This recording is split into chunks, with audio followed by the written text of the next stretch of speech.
వీళ్ళ భూమి ఉంది ఇప్పుడు వాళ్ళిద్దరివి, వాళ్ళది 22A కింద పెట్టారు. అవునండి.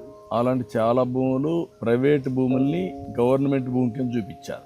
కొన్ని దిక్కల్లో ఏం చేశారంటే భూమి అమ్మమన్నారు. అమ్మము అంటే దాన్ని బేస్ చేసుకొని 22A కింద పెట్టేశారు. పెట్టేశారండి. ఇలాంటివి అవకతవకలు చాలా జరిగాయి. నువ్వు ఇంకో మాట కూడా చెప్పావు, వాళ్ళ పార్టీ వాళ్ళ పేర్లతో ఎక్కువ రాసేసుకున్నారు. రాసుకున్నారండి. అవి ఇచ్చేసి పట్టదారు పసుపు ఇవ్వడం, ఇలాంటి చాలా అవకతవకలు చేశారు. దౌర్జన్యం అన్ని.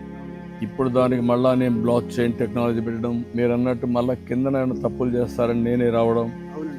ఎవ్రీ మంత్ పెట్టి మీకు అందరికి ఇచ్చారా లేదా మళ్ళీ ఫోన్లు చేయడం, మీ సాటిస్ఫాక్షన్, ఇన్ని చెక్స్ అండ్ బ్యాలెన్సెస్ పెట్టి చేస్తాం. దాంతో కొంత కంట్రోల్. చాలా సాటిస్ఫాక్షన్ అయ్యారండి.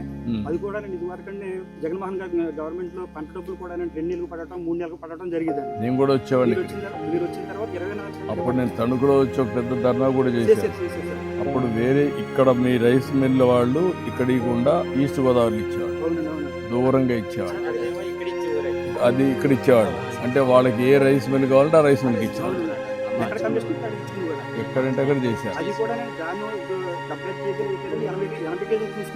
అవును, అది కూడా చేశారు. అది కూడా చేసి వాళ్ళ కమిషన్ కింద నష్టం వచ్చిందని ఒక 5 కేజీలు లాగేసేవాడు. అది కూడా 24 గంటలు వేస్తున్నాం. అన్ని సిస్టమ్స్ పెట్టాను. రైతు తృప్తిగా ఉన్నారు సార్.